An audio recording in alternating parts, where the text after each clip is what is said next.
Hello, this is Bharat and welcome again to Bharat के M online Pathshala where success begins. इस वीडियो में हम डिस्कस करेंगे आरएसएम एसएसबी जेई राजस्थान के लिए जो जूनियर इंजीनियर की एग्ज़ाम लगती है उसके लिए इरिगेशन के रिलेटेड कुछ मोस्ट इंपॉर्टेंट क्वेश्चंस।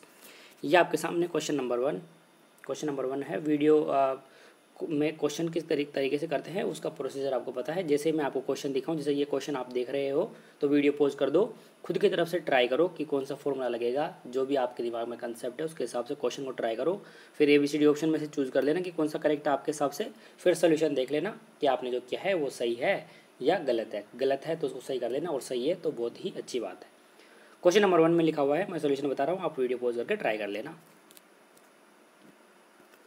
क्वेश्चन में लिखा हुआ है an identified source of irrigation water has ion concentration of Na plus, calcium 2 plus and magnesium 2 plus as 20, 10 and 8 milli equivalent per litre.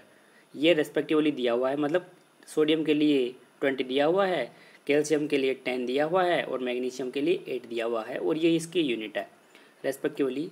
The SAR of this water is approximately. तो SAR आपको calculate करना है। इस question से 2-3 question बन सकते हैं। जैसे आपको जूनियर इंजीनियर की एग्ज़ाम है, बहुत इतने हाई लेवल की एग्ज़ाम नहीं है, तो SAR की फुल फॉर्म में पूछ सकते हैं आपको कि what is the full form of SAR। तो आप ये ध्यान रखना, SAR की फुल फॉर्म होती है सोडियम एब्जॉर्प्शन रेशियो। लिख लेना आप, सोडियम एब्जॉर्प्शन रेशियो। हम इरिगेशन में क्या करते हैं, क्योंकि अपनी जो प्लांट वगैरह कहाँ पर ग्रोथ करती है, मिट्टी वगैरह में करेगी, तो मिट्टी में हम दो चीज़ों को कैलकुलेट करते हैं। एक तो होता है अपना सोडियम कंटेंट कि मिट्टी के अंदर सोडियम कंटेंट कितना है, और दूसरा अपना होता है साल्ट कंटेंट। एक होता है साल्ट कंटेंट। ये दोनों मोस्टली हम कैलकुलेट करते हैं क्योंकि सोडियम और सोल्ट जो होता है वो अपनी प्लांट की ग्रोथ को बहुत ही ज़्यादा इफेक्ट करता है, इसलिए दोनों को हम कैलकुलेट करते हैं। फिर देखते हैं कि सोडियम और सोल्ट कंटेंट कितना है, उसके हिसाब से अगर ज़्यादा है तो फिर हम सॉइल का कुछ ट्रीटमेंट वगैरह करके प्लांट की ग्रोथ करते हैं, और अगर नॉर्मल है तो बहुत अच्छी बात है, वैसे कि वैसे हम ग्रोथ करवा देंगे प्लांट वगैरह की। तो ये दो चीज़ें रहती है। यहाँ पर हमें क्वेश्चन पूछा गया SAR, इसके रिलेटेड मैंने आपको एक फॉर्मूला बताया था। फॉर्मूला क्या था SAR के लिए? SAR सोडियम एब्जॉर्प्शन रेशियो के लिए फॉर्मूला था ion concentration of sodium Na plus divided by root under, ये फॉर्मूला ध्यान रखना, okay, root under calcium 2 plus ion plus magnesium 2 plus divided by 2। ये फॉर्मूला होता है किसके लिए? सोडियम एब्जॉर्प्शन रेशियो निकालने के लिए। सोडियम एब्जॉर्प्शन रेशियो एक फैक्टर है सोडियम कंटेंट के लिए, तो ये फैक्टर के लिए फॉर्मूला है जो आपको याद रखना है। Na प्लस, देखो जो सिंगल आयन है ना वो ऊपर रहता है और जो डबल आयन है वो नीचे रहता है। तो जो डबल आयन है ना उनका एवरेज लेकर के 2 से डिवाइड कर देंगे, मतलब उनका एवरेज लेकर के रूट कर देंगे और फिर सोडियम प्लस के कंसंट्रेशन से डिवाइड कर देंगे उनको। तो ये फॉर्मूला याद रखना है। इसी तरीके से इसको आप सोल्व करोगे तो कैसे आ जाएगा आपके पास ऐसे आ जाएगा 20 divided by root under 10 plus 8 divided by 2, इस तरीके से आ जाएगा। इसको जब आप सोल्व करोगे तो आपके पास सिंपली कैलकुलेट होकर क्या आ जाएगी, SAR की वैल्यू 6.67 ये आ जाएगी। तो करेक्ट आंसर क्या हो जाएगा? B is the correct answer.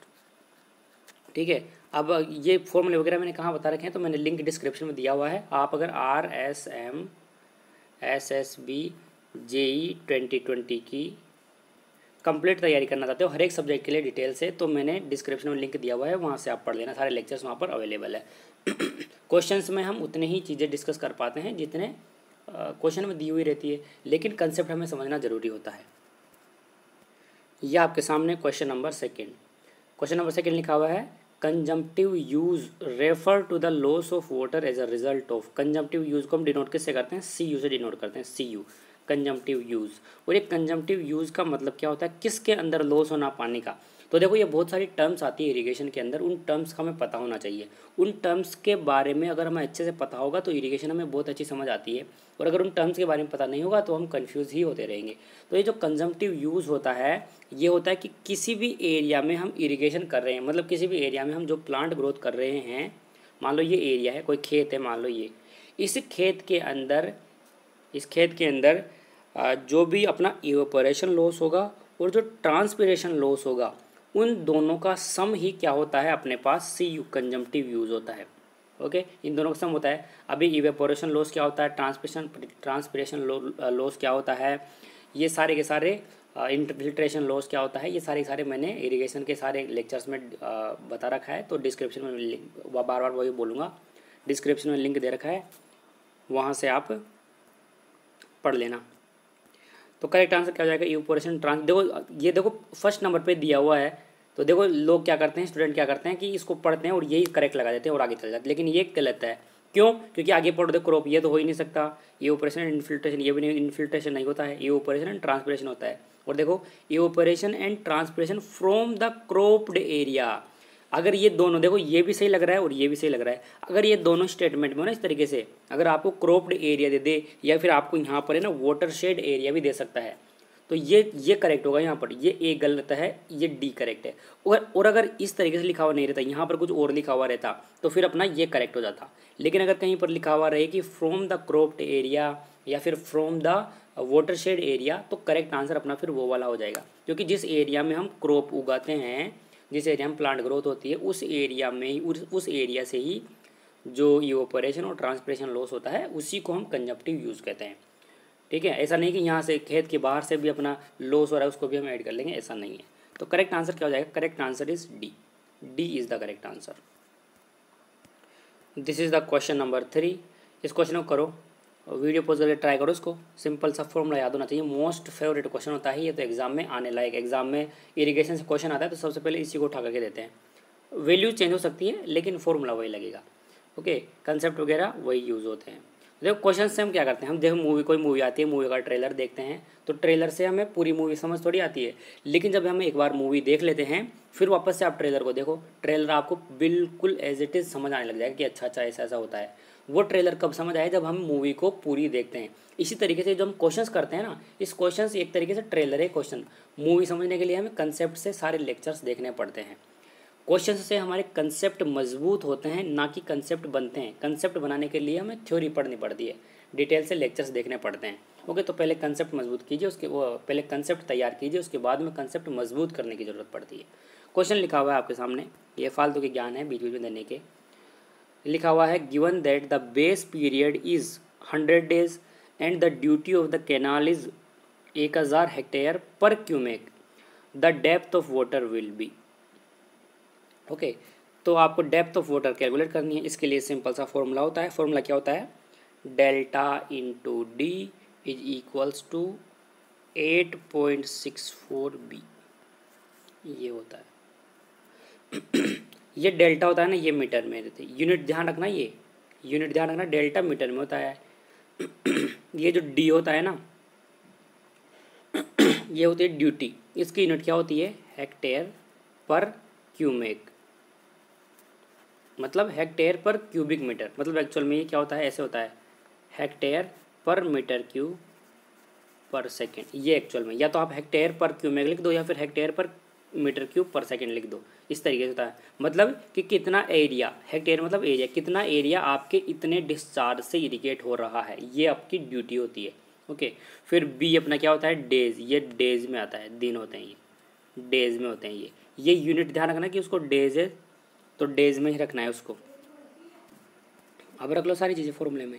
मैं वापस से बोल रहा हूँ यूनिट्स ध्यान रखनी है क्योंकि यूनिट में ही हेराफेरी करता है। देखो क्वेश्चन तो सिंपल आता है, यूनिट में हेराफेरी करता है वो। तो देखो क्वेश्चन में क्या हो जाएगा, डेल्टा आपको पूछ रहा है, द डेप्थ ऑफ वाटर, है ना। तो देखो अब एक चीज़ आप समझो कि डेप्थ ऑफ वाटर हम कैलकुलेट करेंगे ना फॉर्मूला से, वो अपने पास मीटर में आएगी। ओके, और ऑप्शन में अपने सेंटीमीटर में दिया हुआ है, तो मीटर को फिर सेंटीमीटर में हमें कन्वर्ट करना पड़ेगा जब जा करके आंसर मिलेगा। ओके, तो लगा लो डेल्टा तो हमें कैलकुलेट करना है, इनटू ड्यूटी अपने कितनी देर की, देखो ये 1000 दिया हुआ है, यूनिट सेम दिया हुआ है, हेक्टेयर पर क्यूमेक बिल्कुल सही दिया हुआ है। अगर हेक्टेयर में कुछ हेराफेरी करता, वो सॉरी यूनिट में कुछ हेराफेरी करता तो हमें यूनिट को कन्वर्ट करना पड़ता हेक्टेयर पर क्यूमेक के अंदर। Is equal to 8.64 multiplied by the B के 100 डेज है तो डेज में दिया हुआ है, इसका मतलब बिल्कुल करेक्ट है। इससे जब आप निकालोगे, काट देना, काटापीटी कर करके डेल्टा निकालोगे तो आपके पास मीटर में आएगी अपने पास ये, तो कितनी मीटर आ जाएगी, 0.864 मीटर, ये अपनी आएगी मीटर के अंदर।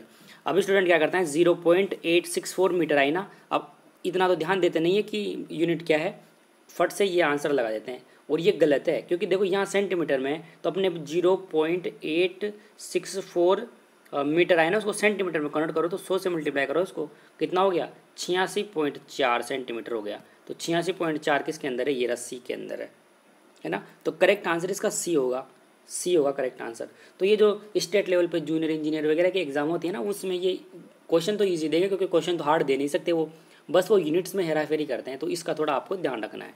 ओके, तो करेक्ट आंसर ये हो जाएगा आपको। ये सारी चीज़ें मैंने लेक्चर्स में डिस्कस कर रखे हैं अच्छे तरीके से, हर एक strength of material, fluid mechanics, और जो भी सब्जेक्ट है, कौन सी हो गई सॉइल मैकेनिक्स हो गई, सॉइल मैकेनिक्स कौन सी होती है वो, हाँ सॉइल एंड फाउंडेशन वगैरह हो गया, और स्ट्रक्चरल एनालिसिस हो गया, आरसीसी हो गया, स्टील हो गया, सब कुछ वहाँ पर डिटेल से हर एक चीज़ बता रखी है। तो पहले आप, अगर क्वेश्चंस करना जरूरी नहीं, अगर आपको फॉर्मूले पता हो तो चाहे 50 क्वेश्चन आपके सामने ला करके पढ़, तो आप क्वेश्चंस को कर सकते हो, लेकिन एक क्वेश्चन करने से कंसेप्ट क्लियर नहीं होता है। क्वेश्चन से कंसेप्ट मजबूत जरूर होते हैं, लेकिन क्लियर नहीं होते हैं।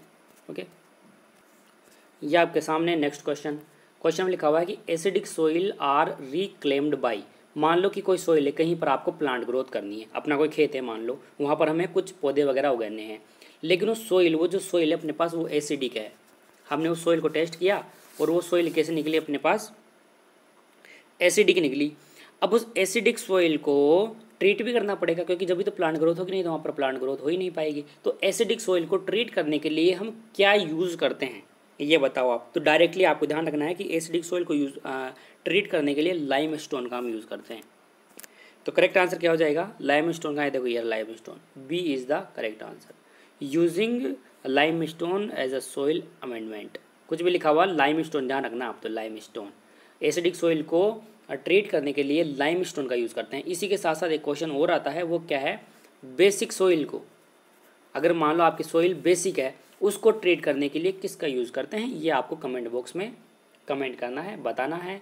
और अगर आप कमेंट नहीं करो तो कोई बात नहीं, मत करना, लेकिन एक बार गूगल पे सर्च मार करके देख लेना कि इस बेसिक को ट्रीट करने के लिए किसका यूज़ करते हैं। ज़रूरी है, एसिडिक का आता है तो बेसिक का भी आता है क्वेश्चन, ठीक है। तो दोनों का आप ध्यान रखना। और जो क्वेश्चन नंबर 1 था, जो मैंने भी आपको बताया था, वहाँ पर हमने सोडियम एब्जॉर्प्शन रेशियो को लिए तो पढ़ लिया था, SAR सोडियम एब्जॉर्प्शन रेशियो क्या होता है, क्वेश्चन वगैरह देख लिया था उसके लिए। तो इसी के साथ साथ साल्ट कंटेंट भी होता है, इन दोनों के लिए टेबल होती है एक, उस टेबल से क्वेश्चन आता है कि अगर आपकी SAR की वैल्यू 100 है तो आपकी सोइल कैसी होगी, मीडियम सोडियम कंटेंट है उसके अंदर, या फिर हाई सोडियम कंटेंट है। और सोल्ट के लिए वैसे आता है कि सोल्ट में आपको मान लो कि 60 है आपके उसके अंदर सोडियम, जो सोल्ट कंटेंट है वो 60 है, उसकी यूनिट वगैरह होती है, क्या क्या होती है वो लेक्चर्स में मैंने बता रखे हैं। तो आपकी सोल्ट कंटेंट कितना होगा, हाई सोल्ट कंटेंट है सोइल के अंदर, या फिर मीडियम सोल्ट कंटेंट है, लो सोल्ट कंटेंट है, ये टेबल्स बनी हुई है। वो टेबल में से ऑब्जेक्टिव में डायरेक्टली क्वेश्चन पूछते हैं, तो वो टेबल यहाँ पर नहीं बता सकता, बड़ी बड़ी टेबल है दोनों, तो वो मैंने डिस्क्रिप्शन में लिंक दे रखा है, वहाँ पर आप पढ़ोगे तो सब कुछ मैंने लेक्चर्स में बता रखा है, ठीक है। तो वो आप ध्यान रखना थोड़ा सा। This is the next question, लिखा हुआ है which one of the following is the correct sequence in the increasing order of Froude's number of the flow assumed by the bed from of an alluvial stream with movable bed material. जैसे जैसे हम फ्राउट्स number increase करते जाते हैं, वैसे वैसे bed का formation change होता रहता है। ओके, तो इसका जो करेक्ट है सीक्वेंस आपको ध्यान रखनी है, मैंने लेक्चर्स में तो अच्छे तरीके से बता रखा है। एक टॉपिक का नाम था मैकेनिज्म ऑफ बेड फॉर्मेशन, फिर मैंने वहाँ पर डायग्राम बता रखे हैं। उस डायग्राम में जैसे इस तरीके से है, इस तरीके से बेड का फॉर्मेशन होगा। ये कब होगा, जब आपका फ्राउट्स नंबर की वैल्यू लेस देन 1 होगी, और इसको हम कहते हैं रिपल्स। इसके बाद में जैसे जैसे हम फ्राउट्स नंबर इंक्रीज करते जाते हैं, वैसे वैसे अलग अलग डायग्राम बनते जाते हैं, फ्राउट्स नंबर इंक्रीज होता रहता है, और ये जो शेप है उनका नाम भी चेंज होता रहता है। सीरीज़ आपको ध्यान रखनी है, करेक्ट सीरीज इज सी, ये वाली करेक्ट सीरीज़ है। सबसे पहले प्लेन बेड बनता है, ओके, उसके बाद में रिपल्स बनता है, उसके बाद में ड्यून्स बनते हैं, उसके बाद में वापस से प्लेन बेड बनता है। उसके बाद में यहाँ पर एक और लिखा हुआ है, मतलब इसमें लिखा हुआ नहीं है, लेकिन जो मैंने सीक्वेंस बताई थी उसमें आता है। उसके बाद में सैंड वेव्स बनती है, लिख लेना, सैंड वेव्स एंड देन उसके बाद में एंटीड्यून्स। तो आपको सैंड वेव्स गिवन नहीं है तो कोई बात नहीं, सैंड वेव्स के बाद में एंटीड्यून्स बनते हैं, तो एंटीड्यून्स आप लगा देना। तो इसकी जो करेक्ट सीरीज़ है वो तो मैंने वहाँ पर बता रखी है लेक्चर्स के अंदर, मैकेनिज्म रहता है, डायग्राम भी बता रखे हैं। फ्राउट्स नंबर किस तरीके से आपका फ्राउट्स नंबर इंक्रीज होने से किस तरीके से ये जो फॉर्मेशन है वो चेंज होते रहता है।